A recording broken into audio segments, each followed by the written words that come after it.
This is Pete. People like Pete use their devices like hell since the dot-com boom, and this sucks up a lot of energy.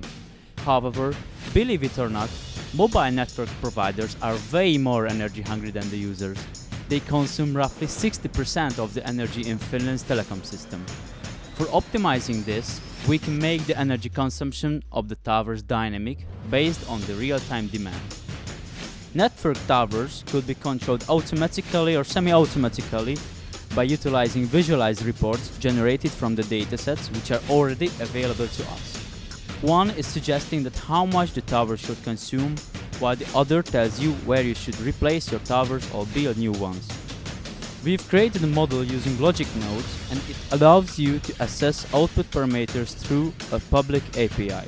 So possibly, you could validate our output and then just hook up your system to it in a matter of days or weeks. With the whole process, we will save you 15% of your network operating costs and around 40 tons of CO2 emissions per year. But wait, we can do better. On the interface, you can easily tailor the solution with a few clicks, optimizing the process to meet your exact needs.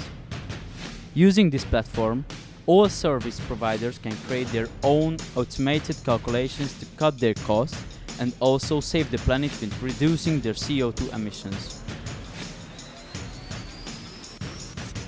This is Falcon.